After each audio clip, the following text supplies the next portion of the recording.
I'm Mark Gillespie. Welcome to another episode of WhiskyCast HD. I have a trivia question for you. Name the distillery in Scotland that has an official distillery bottling of its single malt that doesn't carry the distillery's name. The answer is Knockdhu. It's in Aberdeenshire in the eastern part of Scotland, and it's sold as An Cnoc on the market, largely to avoid confusion with Knockdhu Distillery in Speyside. I'm at Knockdhu today, and it's an interesting place to visit because there's a lot of distilling history that is still here that you won't find in many other distilleries. Knockdhu was built in 1894 by John Morrison and was closed in the United Distillers Massacre of 1983, along with distilleries like Rosebank and Port Ellen. However, Inverhouse bought Knockdhu and revived it in 1988. While the distillery has been upgraded over the years, it has held on to much of its past. For instance, this is one of the few Porteous malt dressers left anywhere in Scotland. How would this have worked?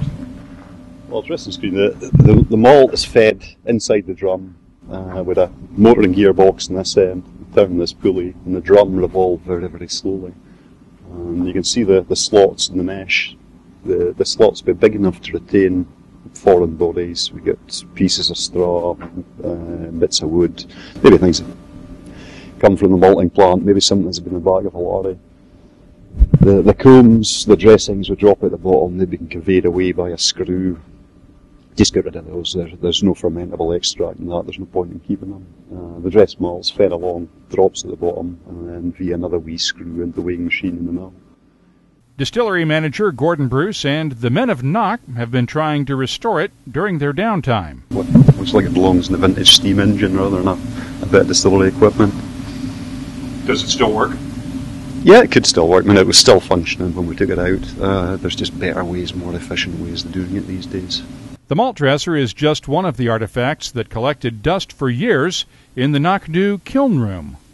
It cost me a few bottles of whisky to get the thing out in one piece, but that was whisky very well spent. It's living history. We can't replace these things.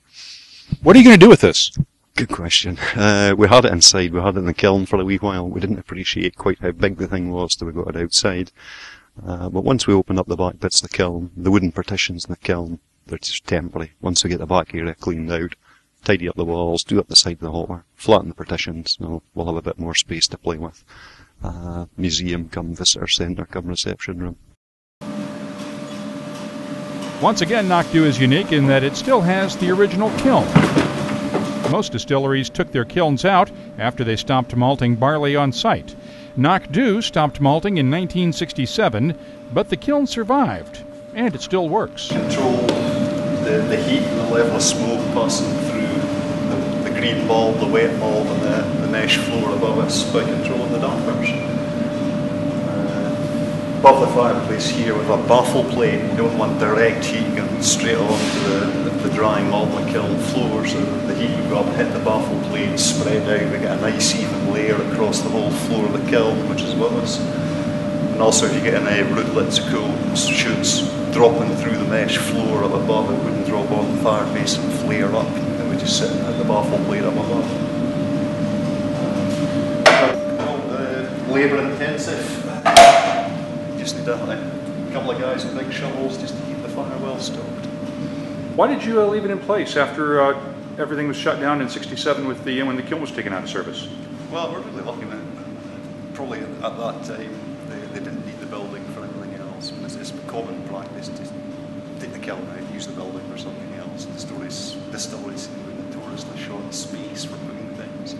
Could have easily fit a couple of washbacks in here. It's just one of several surprises Gordon plans to incorporate into his visitors center. Well, this is threshing mills, essentially a combine harvester. The combine hasn't changed in 110 years, they've just got bigger, they're now on wheels. This came from a shed up near Nethy Bridge up near Grandin in Spain. We've got a story behind this when the threshing mill was too big to get out of the building in one piece.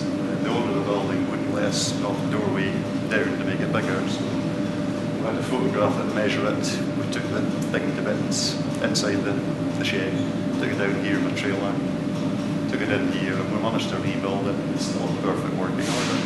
And if you want to have a look at the end, we can give it a wee spin round by hand. Go ahead. Have a look at that there. Everything still works as it did 115 years ago. Dry belt with run through here with a stationary steam engine. This is the clutch, the belt being pulled on down, it won't actually turn it. The wee one here is essentially the same thing, but doing a bit arms. This one was known as the Devil's Wind.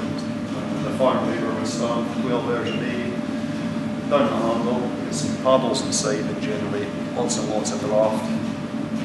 The draft would separate the chaff, the stupid dusty bits from good quality barley.